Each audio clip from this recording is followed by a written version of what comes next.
जून 2013 केदारनाथ में लोग normal reason से आए थे। दर्शन, फैमिली ट्रिप, फेथ।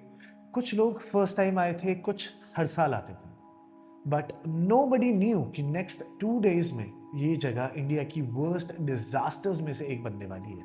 और ऑनेस्टली, जब हम केदारनाथ फ्लड के बारे में बात करते हैं तब हम यूजुअली उस मोमेंट पर फोकस करते हैं जब पानी आया था। बट रियल स्टोरी शायद उससे बहुत पहले स्टार्ट हो चुकी थी, क्योंकि वार्निंग्स थी। साइंटिस्ट्स वार्न कर रहे थे, एनवायरमेंटल रिपोर्ट्स वार्न कर रही थी, वेदर अलर्ट्स भी आ चुके थे। वर्ल्ड बैंक की post disaster assessment later mention that the scale of destruction wasn't just about rainfall. It was also about how vulnerable the region had already become. But कुछ भी एक्चुअली स्लो नहीं हुआ। यात्रा चलती रही, कंस्ट्रक्शन चलता रहा, और फिर माउंटेन्स ने आंसर दिया। और शायद अनकंफर्टेबल ट्रुथ ये है, नेचर ने डिजास्टर स्टार्ट किया था, but humans had spent years preparing the ground for it. This is the blind spot.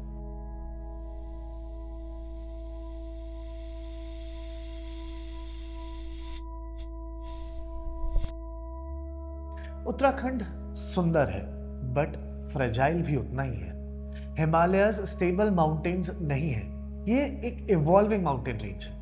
मतलब रोज काटना, ब्लास्ट करना, हेवी कंस्ट्रक्शन करना, ये सब डायरेक्टली लैंडस्केप को स्ट्रेस करता है।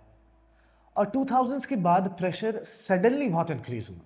टूरिज्म बढ़ रहा था, पिलग्रिमेज नंबर्स एक्सप्लोड कर रहे थे, ज्यादा रोड बन रही थी, मोर हाइड्रो इलेक्ट्रिक प्रोजेक्ट्स वो coming to Uttarakhand. Development fast हो रहा था, शायद कुछ ज्यादा ही fast. National institute of disaster management की रिपोर्ट लेटर पॉइंटेड आउट कि डिजास्टर रिस्क और एनवायरमेंटल प्लानिंग को सीरियसली ट्रीट ही नहीं किया गया। रिवर्स के बिल्कुल पास होटल्स बन गए, स्लोप्स एग्रेसिवली काटे गए, कंस्ट्रक्शन डिब्री डायरेक्टली रिवर्स में डंप होता था। और ऑनेस्टली ये सिर्फ गवर्नमेंट प्रॉब्लम नहीं थी, everybody wanted growth. But pilgrimage economy चला रही थी, टूरिज्म से पैसा आ रहा था, रोड्स पॉलिटिकल अचीवमेंट बन गई थी, बट रिस्क इनविजिबल था। जब तक माउंटेन्स टूट नहीं जाते सब नॉर्मल लगता है। जून 2013 बारिश स्टार्ट हुई, फिर और इंटेंस हो गई, फिर रुकी ही नहीं। रिसर्चर्स लेटर फाउंड कि अनयूजुअल वेदर सिस्टम कोलाइड हुए थे ओवर उत्तराखंड। मॉनसून मॉइस्चर और वेस्टर्न डिस्टर्बेंसेस एक साथ एक्टिवेट हो गए, और पहाड़ों के लिए ये कॉम्बिनेशन डेडली था।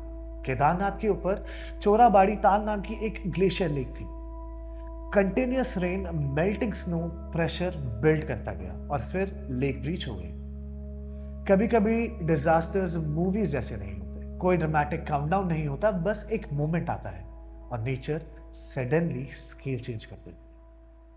पानी के साथ चट्टाने आए, कीचड़ आया, इंटायर सेक्शंस ऑफ माउंटेन्स नीचे आ गए, रामबाड़ा रातों रात डिसअपियर हो गया, रोड्स गायब हो गई, हजारों लोग फंस गए। और फिर एक इमेज पूरी कंट्री ने देखी, Kedarnath temple standing alone in destruction. Geological accounts later mentioned कि एक ह्यूज बोल्डर टेम्पल के पीछे अटक गया था, जिसने डिब्री का डायरेक्ट इंपैक्ट डाइवर्ट कर दिया। बाकी ऑलमोस्ट सब कुछ चला गया था। यहां स्टोरी जेन्युइनली अनकंफर्टेबल हो जाती है, बिकॉज वार्निंग्स एग्जिस्ट करती थी। India Disaster Report 2013 later highlighted the extreme rainfall alerts and the urgent need for better preparedness system. Environmental groups पहले से ही बोल रहे थे कि उत्तराखंड इकोलॉजिकली ओवरलोड हो रहा है, बट पिलग्रिमेज रुकी नहीं। हजारों लोग पहाड़ों के अंदर जाते रहे, even as rainfall warnings intensify हो रही थी। और रीजन कॉम्प्लिकेटेड नहीं था, इकोनॉमी। चार धाम यात्रा उत्तराखंड की फाइनेंशियल बैकबोन है। यात्रा स्टॉप करना मतलब revenue loss, political pressure, public backlash, तो सिस्टम ने रिस्क को ही पोस्टपोन कर दिया, नेचर ने नहीं किया। लेटर असेसमेंट्स रिपीटेडली मेंशन करते हैं कि अनचेक्ड इंफ्रास्ट्रक्चर, प्रेशर और रिवर बैंक कंस्ट्रक्शन ने डिस्ट्रक्शन और वर्स बना दिया। रिवर्स को नैरो कर दिया गया था, माउंटेन्स ऑलरेडी स्ट्रेस थे, और जब एक्सट्रीम इवेंट आया, collapse chain reaction. Flood natural थी, scale of tragedy purely natural नहीं। रेस्क्यू ऑपरेशंस ऑनेस्टली हीरोइक थे। Army, air force, ITBP, NDRF, impossible weather में लोग रेस्क्यू किए जा रहे थे। वर्ल्ड बैंक असेसमेंट के अकॉर्डिंग 1 लाख लोग इवेंचुअली इवैक्यूएट किए गए थे, बट साइमल्टेनियसली पॉलिटिकल मैनेजमेंट भी स्टार्ट हो गया था। State versus centre, administration versus weather, और एक फ्रेज बहुत रिपीट हुआ, एक्ट ऑफ गॉड। और टेक्निकली हाँ, एक्सट्रीम रेनफॉल ह्यूमन कंट्रोल में नहीं होता, बट अकाउंटेबिलिटी का अनकंफर्टेबल पार्ट ये था कि वल्नरेबिलिटी ह्यूमन मेड थी। Slowly national focus shifted. Why did this happen से how fast can we rebuild पे। और रिबिल्डिंग विजुअली पावरफुल होता है।